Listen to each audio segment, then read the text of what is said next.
Hello, my name is Dr. Bertrina Olivia West Almaty, and you are watching Dr.O After Dark. Hey y'all, hey, it is Dr. O.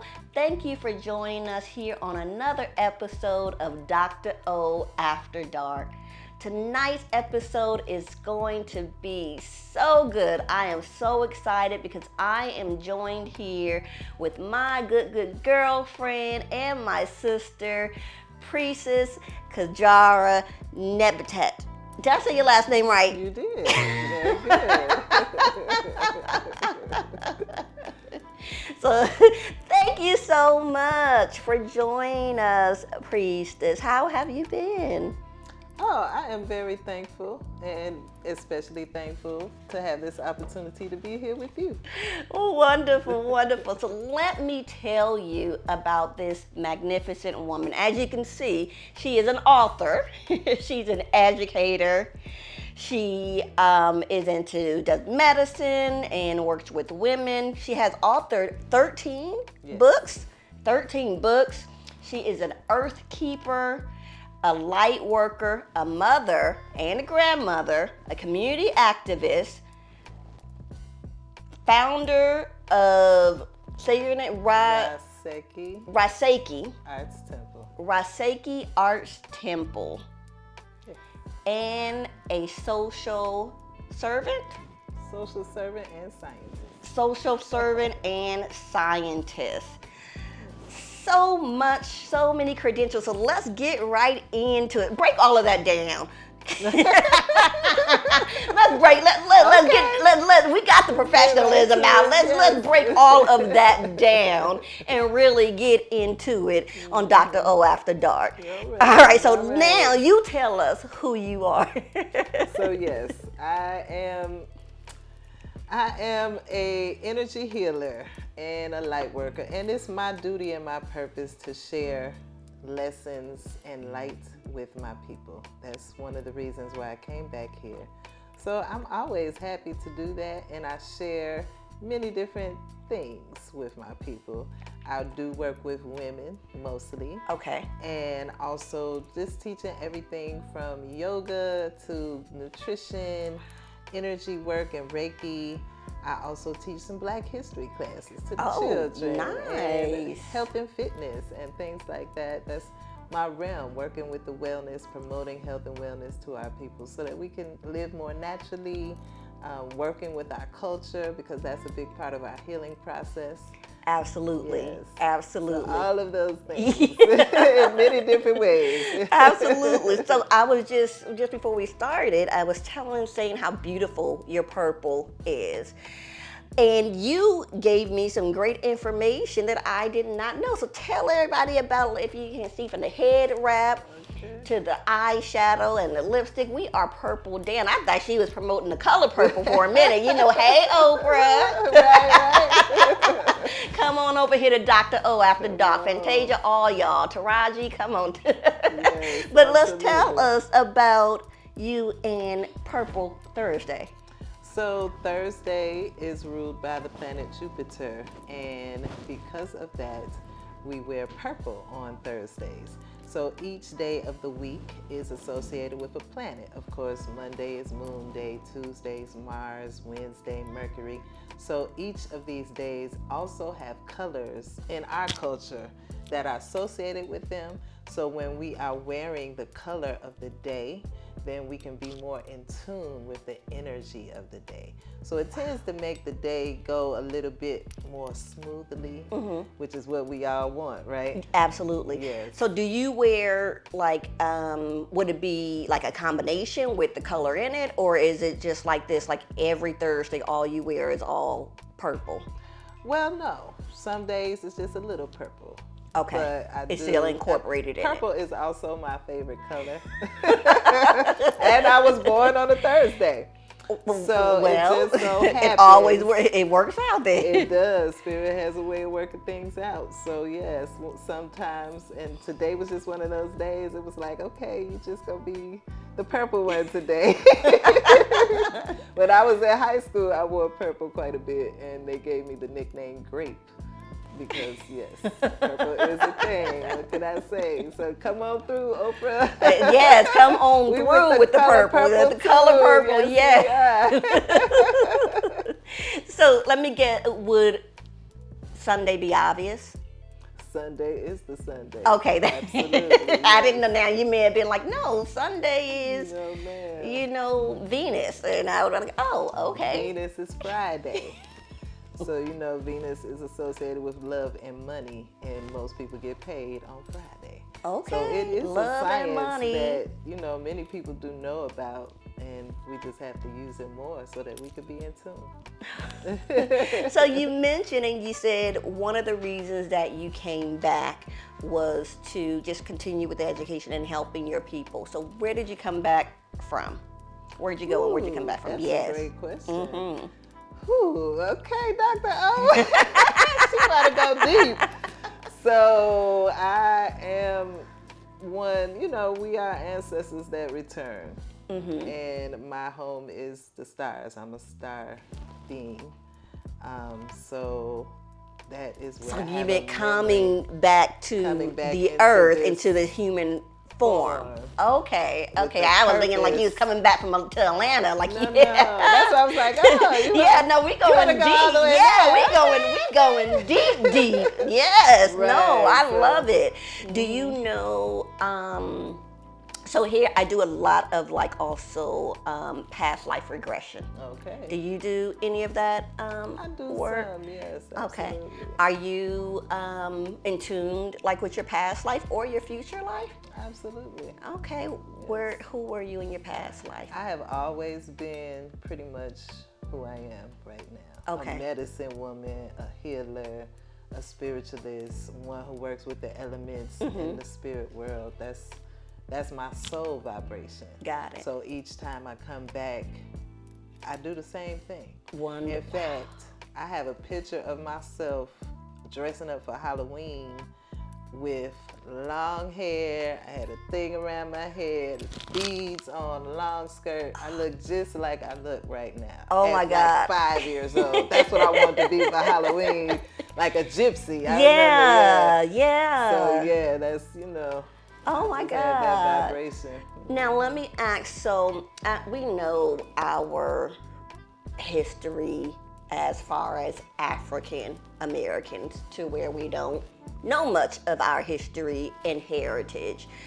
Have you ever traced back your lineage or have any connections with Africa, the continent? Absolutely, yeah. I mean, I know. You're looking at me like, hey, come on now. We're asking for. So tell us a little bit, about that. Where did you trace back your actual lineage or? Actually, I did not have to. One of my first cousins traced our lineage back to the San people, which are the same ones Nelson Mandela came from in South Africa, one of the oldest people on the planet. That's one of my lineages there. Wow. So did you get the opportunity, have you ever got the opportunity to travel back to South Africa or anything like that? South Africa yet, but I do in my memory also have ties to East Africa, like Ethiopia and Egypt, which we call Kemet. And so I have traveled there. And how was that for you? It was life-changing. It was just so powerful and beautiful and spiritual and just incredible, really, to I remember those sacred sites, the pyramids, and the grandeur of it all. It's still with me to this day. I remember the first time I traveled to Africa, and I was going to South Africa because that's where I did my research at, my dissertation in South Africa. But we had a layover in Ethiopia. Oh, wow. And you know, as you said, you've been to Ethiopia, so you might be familiar with this. In their airport, it didn't go to like the gateway, like with the, you know, like they have here. It just landed on, and then they pull out the ladders and you walk down, and then you have to walk to the gateway. But I promise, when I first got off that plane, and I didn't think it was going to be anything. I didn't travel all the time. But when I got off and my foot actually really touched the ground, You could feel it. I could feel it. I promise, it was nothing like it. It was like I can feel it saying, welcome home. Yes. That was like the most magnificent feeling, and I always encourage us to go, you know, go back. We travel so many places. So many people want to go to Europe and Paris and no, the continent is beautiful. Yes, it is. So it's funny that you resonate and found your tracing your lineage back to the Sun people. When I was there, you know, I really connected with the Zulus. Okay. And so I've, you know, say they claimed me, gave me a name and all of this. So I say, you know, now when I did my lineage, of course it went to like East Africa, Nigeria and things like that. But if you're even familiar with like the Bantu people, which is what the you know, the Zulus are a part of, they've also come from East Africa. That's right. And migrated down. And I just really felt close to them. I remember growing up, my mother teaching us about Shaka Zulu, you know, and there was an African song that my mother used to sing. I come a Zimbo, Zimbo, Zaya. I come a Zimbo, Zimbo, Z. See them there, the Zulu warriors.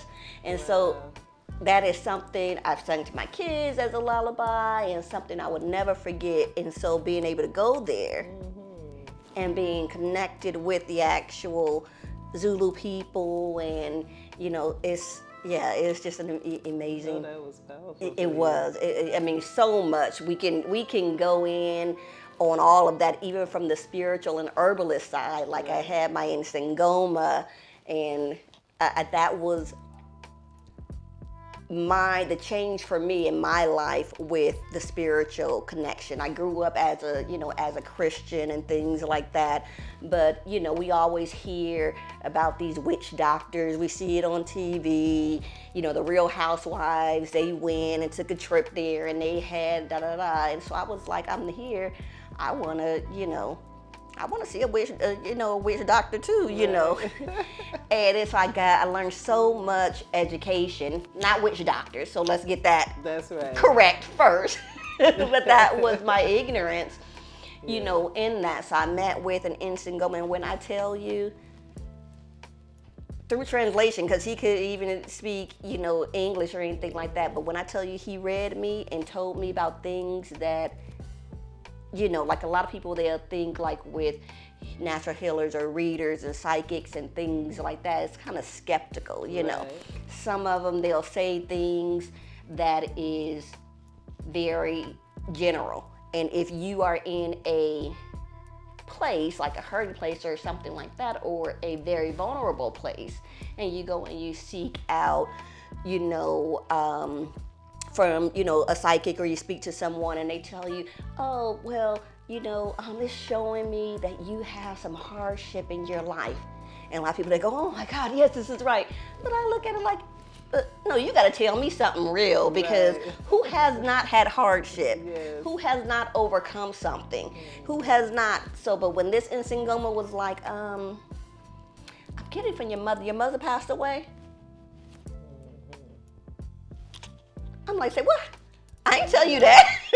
That's the difference. You have 2 kids? That's the difference between. I ain't tell you that. A psychic is just someone who could pick up on energy. Yes. They don't have a connection directly to a spiritual path necessarily. But spiritual people, we have a connection, you know, to other spiritual entities that really reveal what's needed, you know. And that it goes far beyond the psychic powers. Absolutely. And because our ancestors exactly. are so powerful. And other folk can't always tap into that. That's really The ancestors do not speak to everyone the same, you know, and that's just what it is. That is, I mean, and then they might, if they recognize and realize that their ancestors is our ancestors too, because Yes. they came from us, That's true. That is very true. you know, where we all was created at. So, but you know, they not trying to hear that, oh, I'm black. No, no. How dare we say that to them? Right. So tell us a little bit about like some of the services and things like that you offer. I know we was talking about Reiki, as you know, here with my practice, you know, not only do we do talk therapy, we do EMDR and brain spot and hypnotherapy and a lot of spiritual work. And I was mentioning how we also do Reiki and everything. And I was looking at one of your books, I believe it was this one, the level 2, and I was like, oh, you do, you know, I don't know. And you was telling me how your Reiki is different Yes, it is. than traditional or other traditional training. So tell us a little bit, because I know you have one coming up too. I do. Yes, I do. yes. So tell us about that. So yes, I do Reiki teaching, training, and we do Kemetic Reiki. So it is an African-centered form of Reiki, and it is a spiritual form. Okay. So we do work with spirit guides, with the ancestors. We talk about fasting, and you know, level 1 really focuses on self-healing, because in our practice and traditions, a healer who wants to work with others has to do that work on themselves first. Absolutely. So we do focus on that part, that, you know, self-healing is important. And of course, it's an ongoing process, but Always. you can get yourself to a place where you feel more balanced. And so we also do offer level 2 training as well, which is the practitioner training for those who want to help others to heal. And our level 2 class is very lively, okay, because our Reiki sessions are never quiet. We are chanting, we're playing instruments, we're praying over people, you know, talking to each other. So it's very different. I tell people it's like the difference between a Catholic church and a Holy Rollers church. Okay. You know, you gotta come. Yeah, y'all pulling in the Holy Ghost in We there. gonna pull in all the holies up in there, yes. And you know, we really work on purification of our people and ourselves, because we have to purify our minds, purify our hearts, purify our bodies, and our spirits. So when it comes to healing, we want to take the holistic approach. Yes. And really, you know, work with everything that we can work with. And So, every part of us. every Yes. part of us. So we do work with aromatherapy and crystals and herbs. And like I said, we're chanting, we're praying. We might even sing in a session if Wow. it's needed. But we do also, you know, singing bowls, tuning forks, but drums. You know, drums Yes. are very healing. Yes, for us. yes, We they are. respond to them if you know, we feel them very deeply. So, you know, we use whatever is needed in our sessions. Wow. So I do the Kemetic Reiki classes and retreats as well. We've traveled all over the world. We did a retreat in Egypt doing Kemetic Reiki. We did attunements on the Nile River. It was, woo, so powerful. Oh and my just God. So perfect. I can Yes, only, it so was I can't wait, wonderful. because I want to go to, I'm excited. I want to go to your upcoming class that's at the end of January 2024. Yes.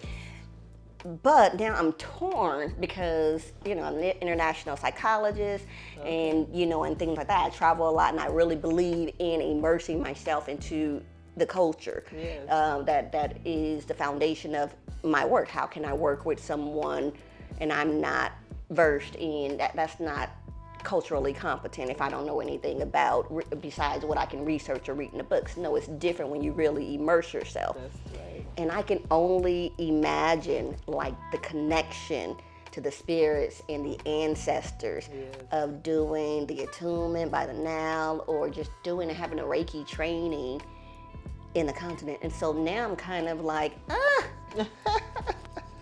maybe I need to go to the one in, you know, when's your next international one or retreat?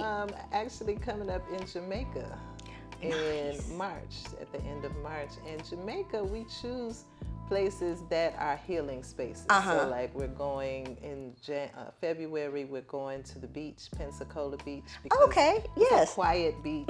And gives us the room that I was stationed in Pensacola, so I'm very familiar. It's a beautiful beach. It's very nice. And then Jamaica in March, and then April, we're going to Sedona. Sedona is one of our favorite places to go for retreats because it's such the energy there in the land. Yeah, because I used to live in Phoenix as well. Yes, so I used to go up to Sedona all the time, get your crystals, the vortexes, being able to, connect with the energies and the earth. That is a wonderful place with, such a strong feeling of the indigenous people who live there. Every time we go, someone ends up crying because you could feel their energy and it's a very spiritual, beautiful place. So we do go to other places like that as well. But oh my goodness. You don't have to wait. You could go more than one time.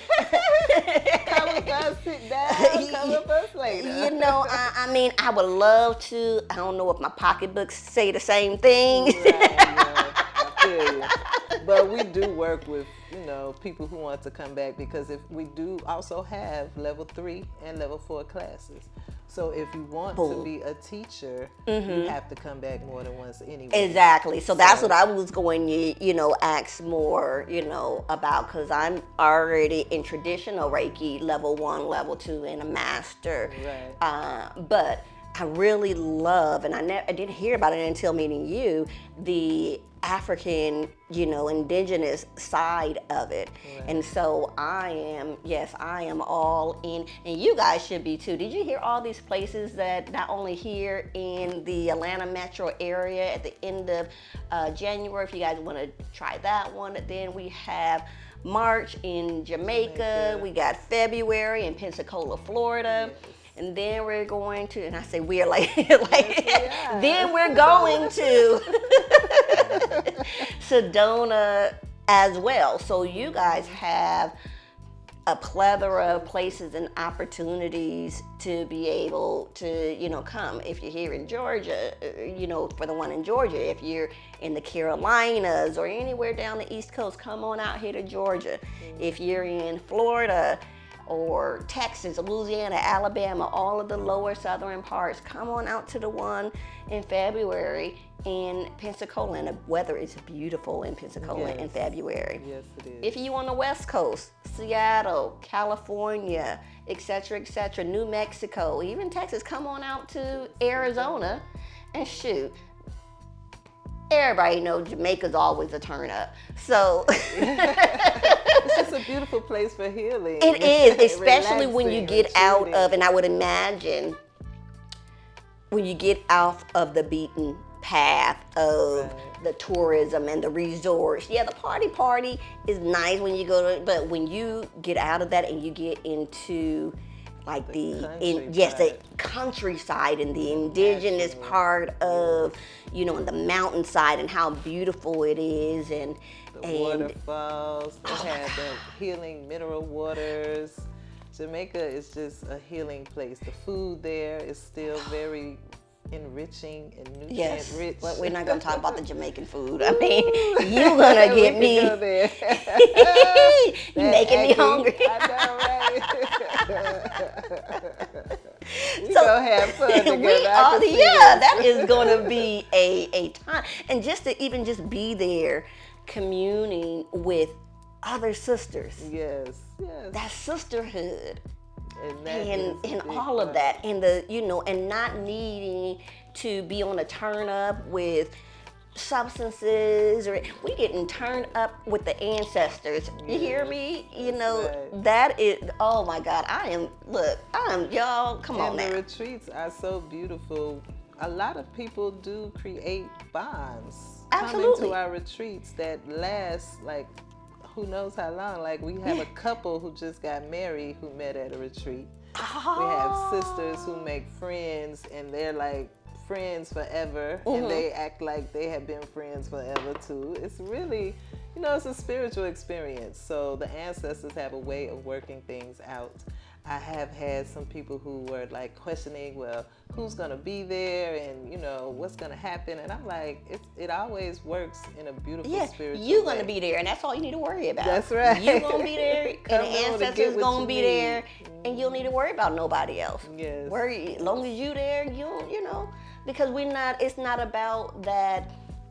What a lot of people Who think looks that, right, yeah, and the pettiness and the Right. back and forth and the yank, all of that. No, it's not one of those types of not. retreats. No. It's a retreat with like-minded. So many of us oftentimes it's like, oh, well, where are other spiritualists? Where are other this? Especially a lot of us who are on this new journey that is different than what we were maybe raised in Right. or taught. Like myself, who grew up as a Christian, parents, was real into the church. We were the ones that would be in church 7 days a week and, learn about Black Jesus and all of that other kind of stuff as a healer, and and that's fine. But when I became an adult, I decided to delve deeper, and part of that was because my mother, she passed away when I was 20 years old. And for a huge part of my life, she was, or up until her death, she was basically like the intercessor, Right. so to speak. I left home and joined the military at 17, but, I still, as they say, raise a child in the way it should go. I was still going to church. I would be in church on Sunday and be in a club on Friday and Saturday. It was just something, it was something I didn't stray from. Right. But when it came to really having that one-on-one connection and relationship with the Creator, I didn't have. I would call my mom if something went wrong. I would be like, Mom, can you pray for me?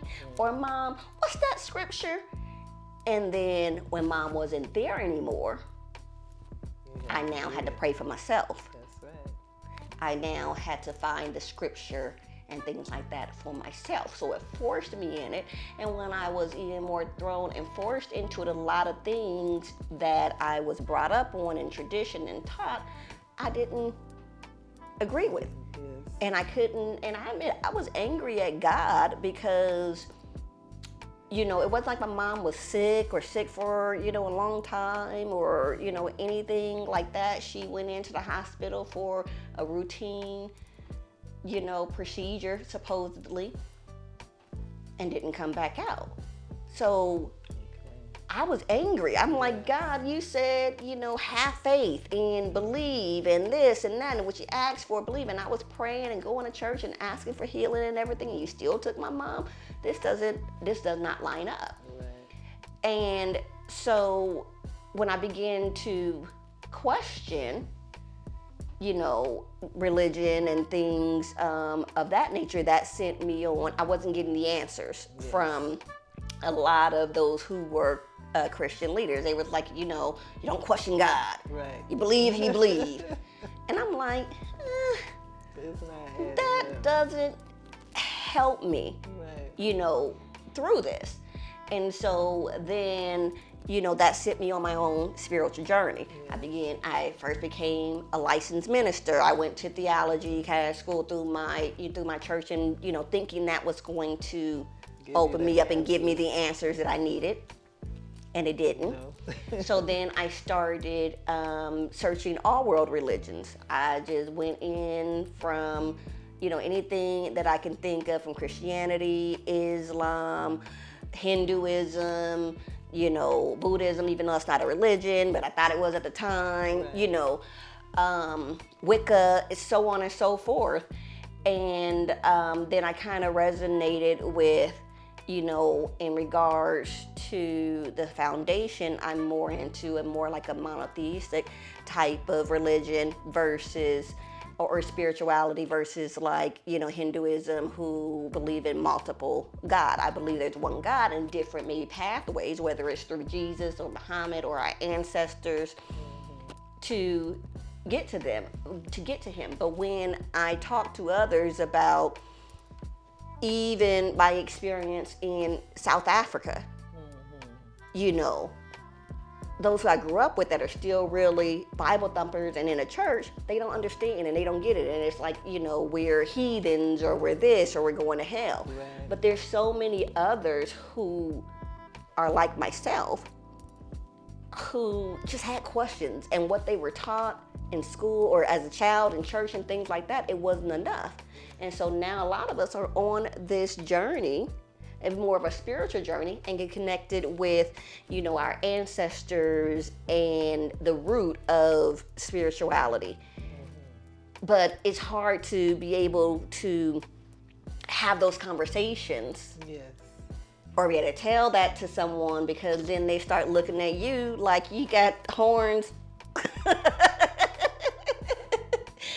on your head. Oh, you a spiritual healer? The only healer is Jesus Christ. Right. Which, that's good for you. But going back to the retreat, it puts you in a place with like-minded people who may be on the same journey.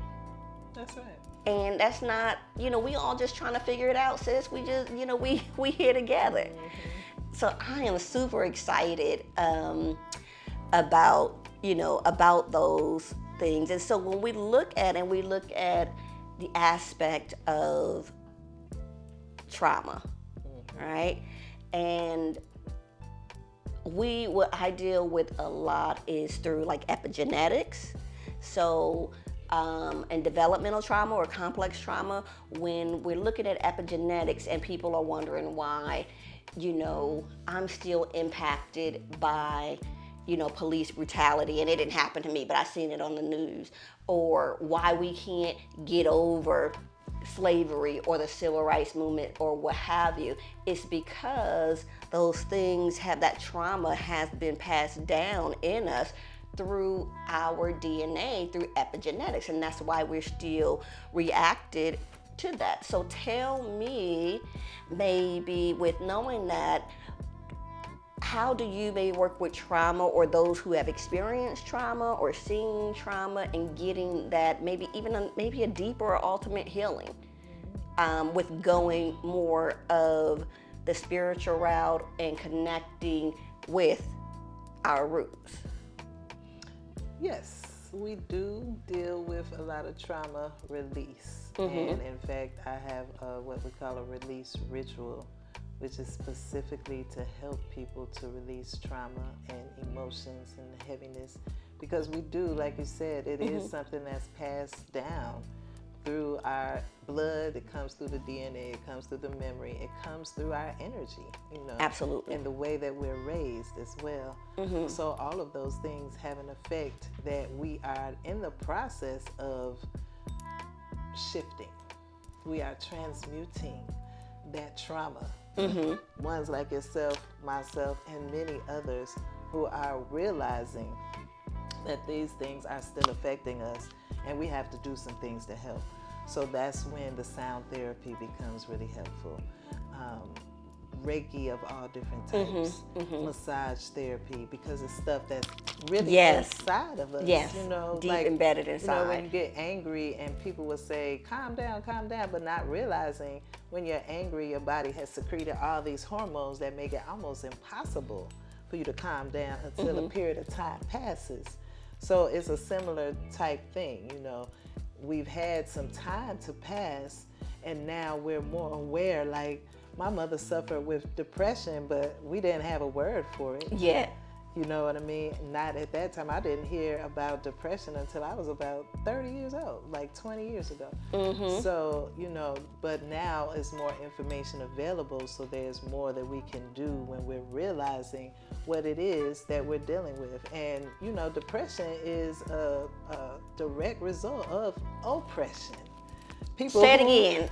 Say that again. What you said is a direct result of oppression. Oppression. All right. Yes. Okay. So even when we watch our movies, like the Butler movie, the Black Bottoms, The Color Purple. The Color Purple, where it's really obvious to see, that someone depression, they're numb, they can't function, they're alive, but they're not really living. That type of thing is what we have been doing to survive for hundreds of years. And now we're waking up, especially the young people, because they're like, no, I'm not even going to grow up with that type of energy. Absolutely. Because they automatically, like, it's a part of the beautiful things that's happening on the planet. Everything is shifting as the prophecies had said they would. Absolutely. And so the young people are being born with the energy, but they are rejecting it. And so the ones of us who came before them came with the information to help clear some of that stuff, so they don't have to come up with that same type of depression as the generations before them, even though we're still living through racism and oppression. So we're healing through while enduring it at the same time, which it has made it much more difficult. That's why it's taken us a little bit longer, but yet we're still, that's just how powerful we are. It is. And I think that, as you mentioned, it will continue, to take us a little while longer if things are staying consistent in this world with racism, discrimination. How can we really? It's like someone who is being molested. Find out that your child is being molested and you take them to therapy. But they're still continuously in the home or in the place where getting molested.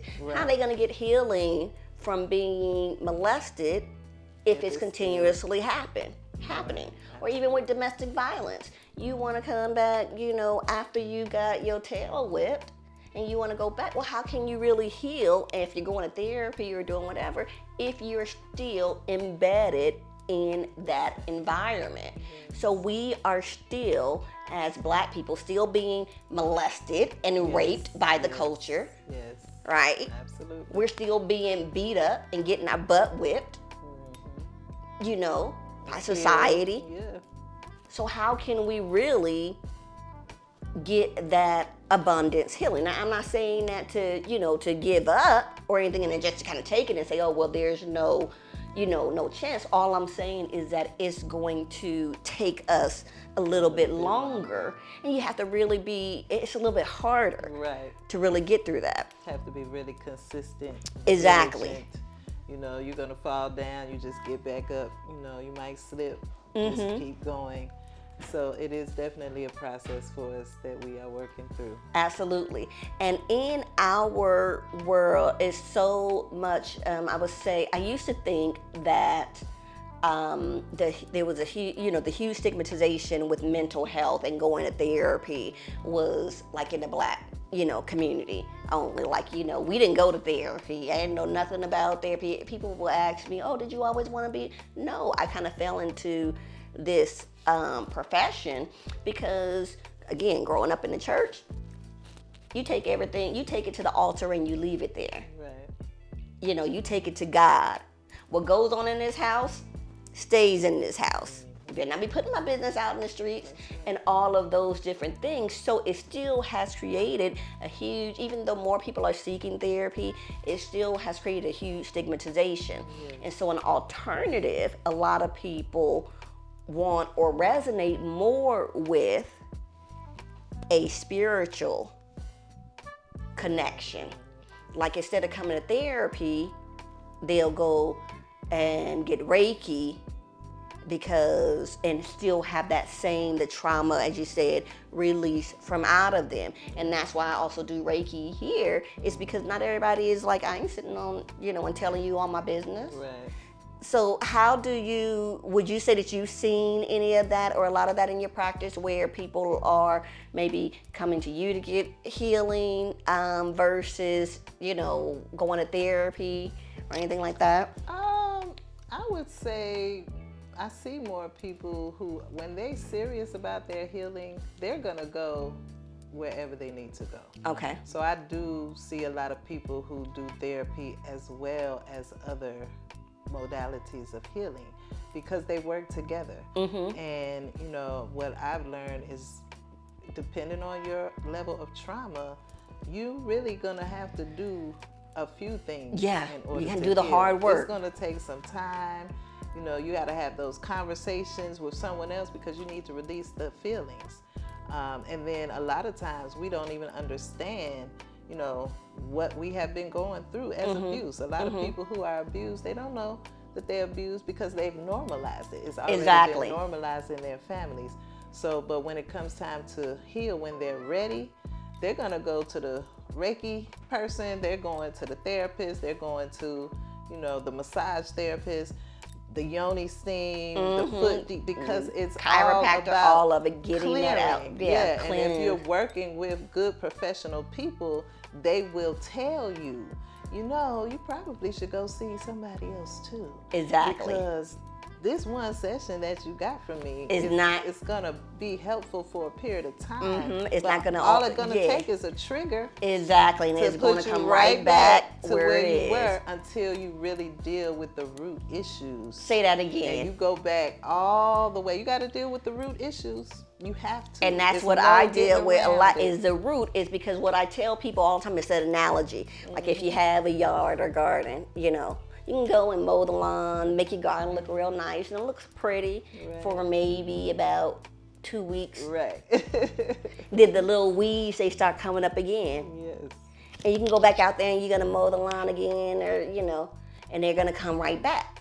You can keep on doing this. But if you want them weeds to stop coming, you either get you a weed killer, you know, that's right. or the main way, you want to do it the healthy and the organic way, because weed killers putting all that chemicals and all that kind of stuff, you know, in there, is you got to get dirty. That's right. You got to get on your hands and knees. Yes. And you got to dig it up at the root.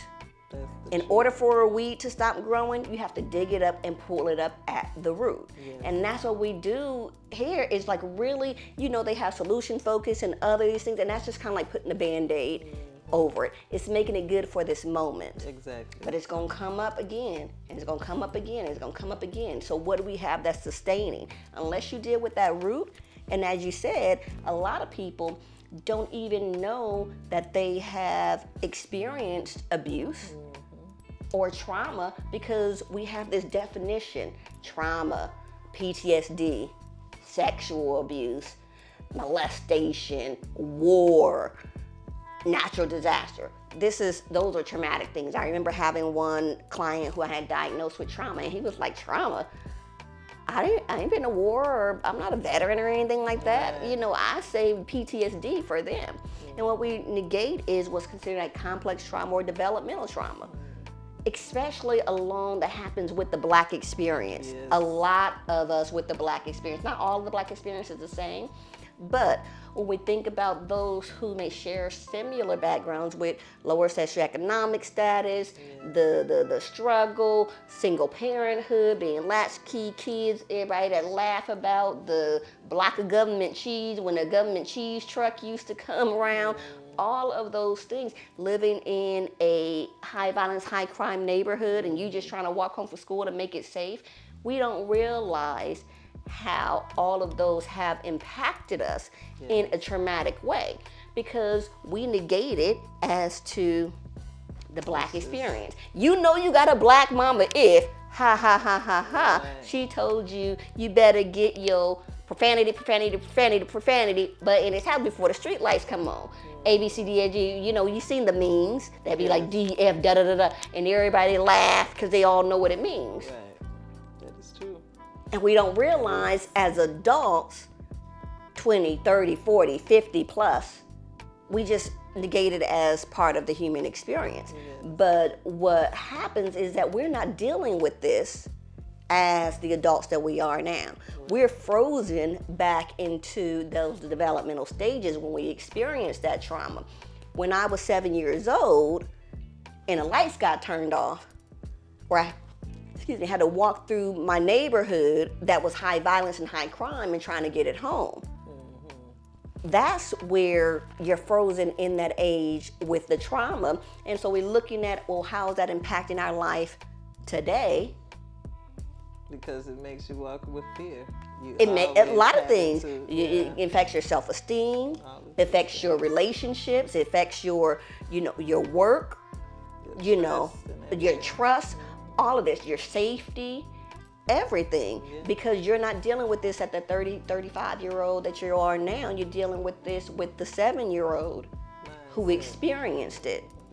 And that's the root. So you come into therapy and you say, oh, well, I'm feeling so overwhelmed and I'm breaking up with my husband and yada, yada, yada. And I want to work on recovering from this relationship.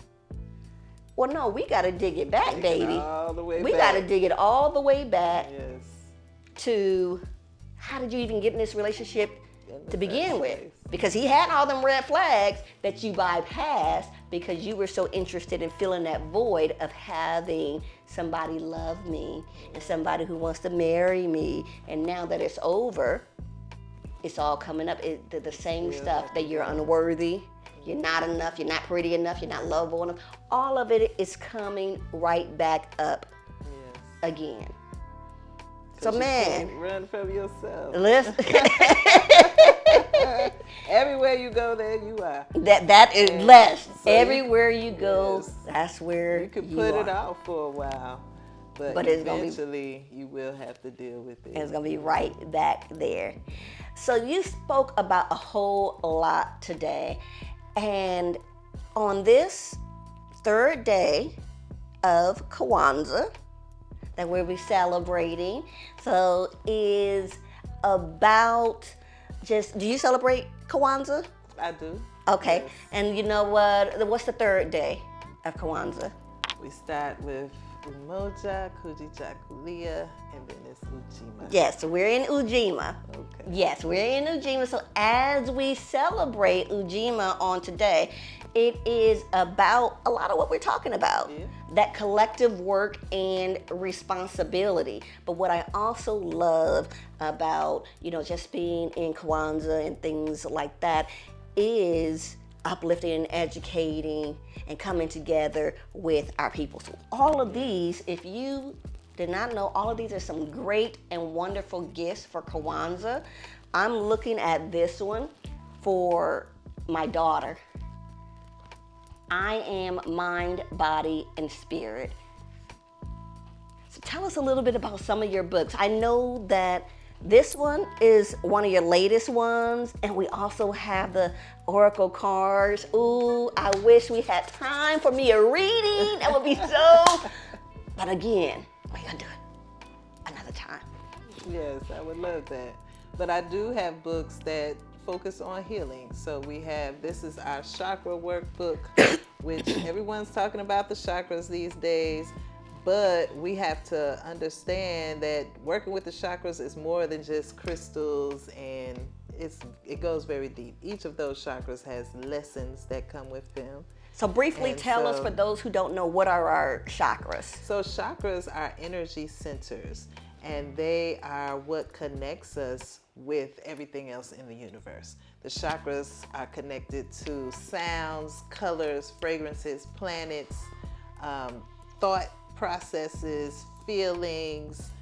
They are what keeps us connected and keeps our energy, and they're connected to organs and glands. So they help to keep us moving. In ancient Kemet, we call them the souls of Ra. So they're also spiritual centers as well. And that's why it's important for us to understand them and to work with them, because most of the time we don't think about our spirits. We don't think about our own energy and what affects our energy. So things that all of our senses, things that we see, taste, touch, smell, and feel can throw us out of balance. Just think about if you smell a foul smell and you're like, ooh, it just makes you feel away. And it's the same if you smell a good smell. So we understand how things affect us, and we can use the same types of things to bring us into balance. So they can take us out of balance, but then also we can use them to bring us into balance. And that is all dealing with the chakra energy. Yes. So this book here has exercises, yoga poses, recipes. Yeah, 21 days of healing is what, and this is Revitalize Your Chakras, a workbook. Yes. And this one's mine, so y'all got to get your own. I'm claiming it. All right. And it also has a journal. So we have the journal. Oh, that goes with it? The workbook has the exercises. The journal has questions that you can ask yourself and write about, because that is part of the deeper work, to go deep within and, you know, ask yourself, like we were talking about, the childhood, inner child healing. So you sometimes have to ask yourself, what is it that I need to heal from, you know, from my childhood? Because like you said, some people don't realize that they need to heal from these experiences, being a latchkey kid and such. But even when your parents, if they told you a child should be seen and not heard, that will block your throat. And you will be a person who will grow up unable to express your emotions, because as a child, you weren't able to do it easily. So yeah, many of us. And the journal helps to get into those types of questions and lessons. And we have... before I just want to say something, because that really resonated with me as, with me and my husband. I'm one that's more like conflict averse. My client told me yesterday that that's avoidant. But I'm conflict adverse. Where my husband, he's not one that likes conflict, but he's not one to shy away from it neither. We're going to talk about this. Okay. And the difference is, I believe in just what you said, I was raised under, you speak when you're spoken to, kids are seen and not heard, don't talk back, and so on and so forth. Where he talks about his mom was, very open with him. He had a question to what his mom said, he can ask him a question. I get slapped in my mouth, like, you ain't asking no, you don't ask me. Who you think you questioning? And I remember when my husband and I was dating, and I was at his cousin's house for a family function, and his nephew was over there, who he probably had to be maybe 7, 8 years old. And my husband had told him to do something. I don't remember what it was. Go pick up something, go do something. And the little boy was like, why? I turned my head like, who you talking to? Right? Who you think you? And my husband was like, well, because. So I said, did you just answer him like he's your equal? And he was like, yeah, it's about, he asked the question, it's about communicating. He didn't understand something, so he asked a question, and that's how my mom was with me. And I'm like, nah, bruh, But when I look back at it, and as you said, now I am one that is more conflict adverse. I won't stand up and talk. I'll avoid, I'll ignore.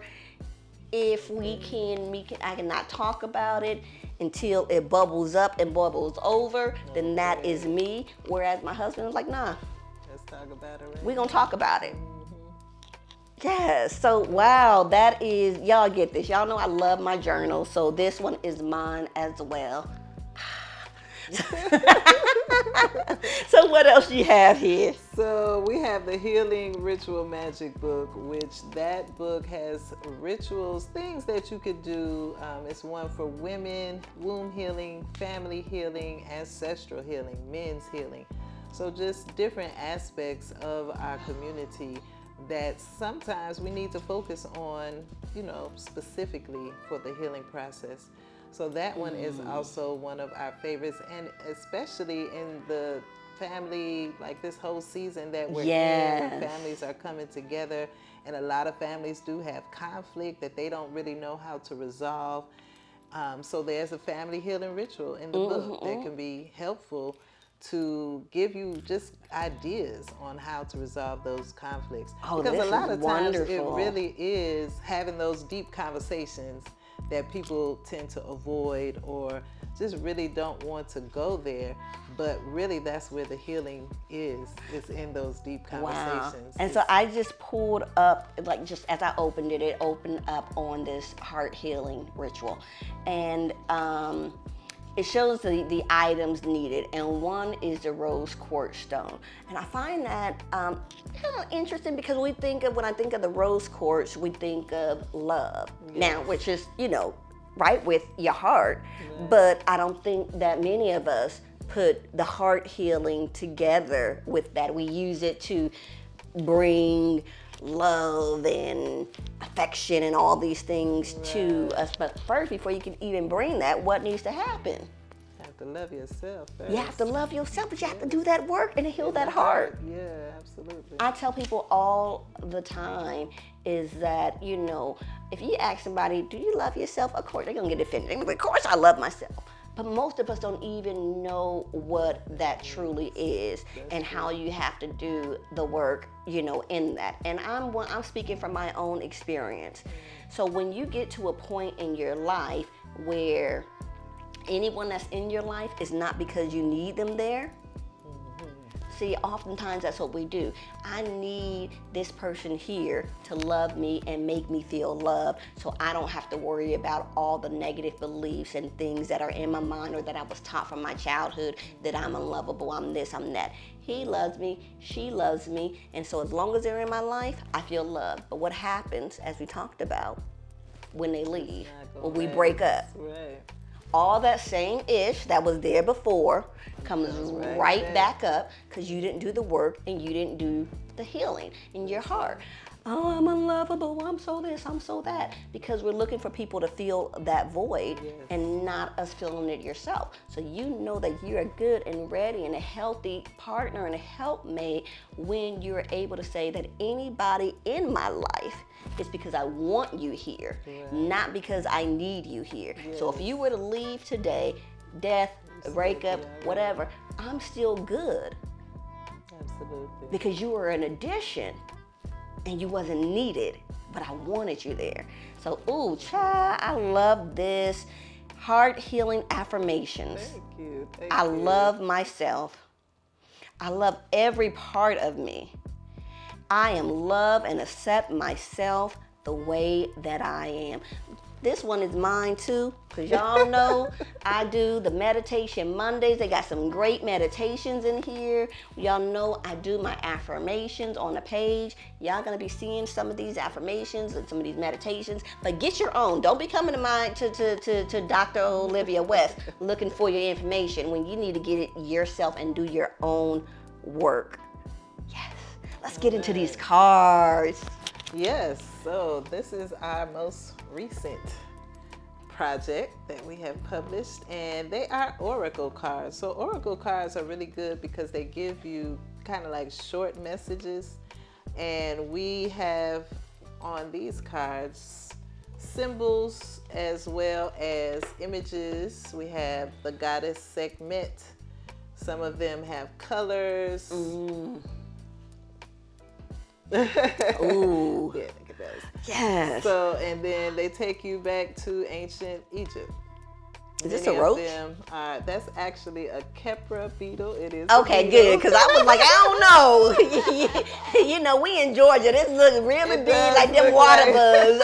I was like, either it's a beetle or it's a roach. Let me turn that one. I want to know what that means. It's a symbol of transformation, actually. I mean, you open it up and this was the first one that came. Yeah. So symbol of transformation. Yes. And we're moving from 23 to 24. Yeah, so actually that's a great sign for you because the dung beetle is what it's called, and they watched it as it goes into its cave while it's pregnant, and it digs this ball of dung that it takes into the cave, and it eats off of it until it has its babies, and then the mother makes her transition, but the babies have the dung left to eat off of, and then after they grow to a certain size, they all come out. So the ancestors said, wow, she goes in one but comes out many. And so seeing that as a symbol of regeneration and how we are able to transform ourselves. And all you gotta do is eat your own No. Deal with your own. That's what I mean by eating. You got, in order to transform, you gotta deal with your own dung. That's a good way. Now you just added that piece. See, Dr.O, we coming in. Yes, you gotta deal with your own dung in order to transform many. How about that? Yes. So y'all know, because I have my favorite, from my ancestral guide and stuff, is that, I do my Udu, my Udu tarot. Yeah, so, I love Udu. We have, the book that comes with, and I think you have the book Yeah. as well that kind of comes with yours and explains. So for those who may be like, oh, why do I need that? The novice, I don't know how to do readings. It helps you and tells you exactly what the cards mean and how, you read them and things like that. So I love it when you brought up yours, it resonated with some of like the pictures. I don't know if you can see these and things like that that's on here from like our ancestors and so on and so forth. So I use these a lot with communing with the ancestors when I'm doing readings on myself or my clients, because we add that in, to our therapy as for those who want those readings. So I am excited, and once again, y'all know I'm taking these two.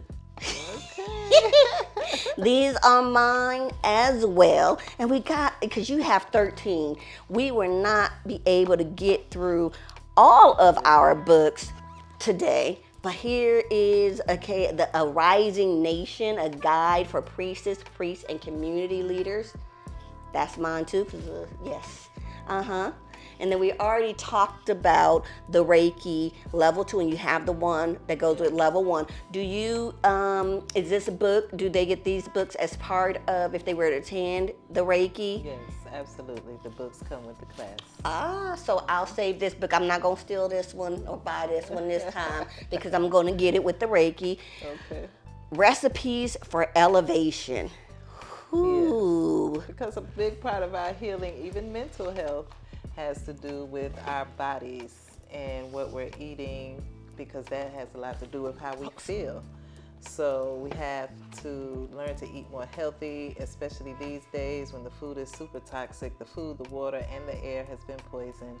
So it's really important for us to learn how to eat more healthy, just for our own overall health and well-being. So that's what now, is this plant-based? It is. Or you got some chicken in here? No. We do encourage people to stop eating meat because, speaking about chicken, like, you don't even know if you're eating real chicken anymore. I eat halal. Halal was probably the best. Yes, I eat. Yes, if you're we going eat halal. like KFC, they had to take the word chicken off of their title because it's not. We didn't know. Or something. Listen, they did that back when they changed it. I was like in middle school or something, and I haven't eaten KFC since. Right. Because I'm just like, ugh. Yeah. But it's the same with most Popeyes, churches, anywhere else. So yes, that's why we mainly. I'll cook halal if I can find a halal restaurant. We'll eat halal, but I love my Popeyes. Just don't go to McDonald's anymore. They have that video of them putting that McDonald's Happy with Meal all and all that for stuff, like 15 years, and it looks the same as it did when you bought it. You can look that up on YouTube. It's definitely toxic. It is. Don't do it to yourself. But because it will affect your mind. It'll affect, and so everything. Often when you cut it out, oftentimes I would have, like, I don't eat, a lot of, but I have the cravings for it. I'm like, ooh, I got to taste for a while. And then I go eat it and I'm like, oh my God, this was so disgusting. Why did I get it? Oh my God. So yes, this is another great book, especially for those who are plant-based or looking into eating to your blood type, or you, as you said, wanting to make the change. Yes. To plant-based. Now, do you have in here like like satay or any other type of alternatives? Like what is that? that they use? What tofu There are or anything some, like that? maybe some tofu recipes in there. Okay. And this book also has recipes for personal products, spiritual baths, raw food, smoothies, teas, tonics. Oh, I and love then with spiritual baths. vegetarian dishes as well. Nice. Ooh, But making watermelon your own wave toothpaste or salad. making your own, making your own lotion and things like that, because those products are pretty toxic as well. Toothpaste has that fluoride. You shouldn't be consuming that at all, but you can make your own tooth Wow. powder and such. Wow, nice. And then we have these last ones. Tell us about. So Sekhmet Rising is about the Great Mother Sekhmet, who also is the Sekhmet from the cards. And so Sekhmet is an Egyptian goddess. And for us, we don't see them as separate because they're all aspects of the Most High, just like we are. Like everything in nature is a part of the divine creator. So Sekhmet is the part that represents healing. She is a warrior. She's a lioness and a fire goddess. And so dealing with all of those energies, and that's what that book is dedicated to. Wow. Just understanding her energy. Yes. Wow. So tell us, where can everybody find you? How can they connect with you? How can they get a reading, come to the retreats, purchase some of your books, products, etc., etc.? All right. So you can go to my website directly. It's rasekihealing.com. RASEKHIHEALING.com. We have the classes, retreats, and products listed there. Also, of course, I'm on social media on Facebook, Instagram, TikTok, and YouTube. And just go to look for Raseki Arts Temple. Now, be warned, I do have quite a few fake pages. So definitely, whenever you're looking for us on Instagram and TikTok, look for the one that has the most followers, because that's the oldest and most original of all. Because, the fake page thing is a trend. Okay, but It's you get ridiculous. it. But look, you have arrived when people start making fake Oh, my pages of goodness. you.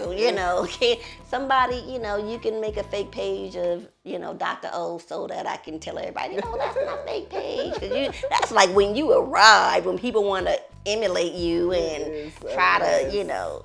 Yeah, so So- just don't fall for the fake ones. I'm not going to ever go into your inbox and ask you if you want a reading. I do offer readings, but you do have to go to the website to book that reading. I just don't have enough time to DM people in that kind of way.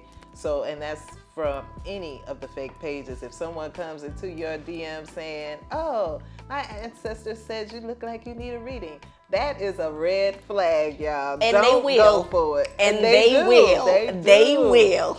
Don't fall for that trick, okay? Especially when you start doing the work and you start opening up Yes.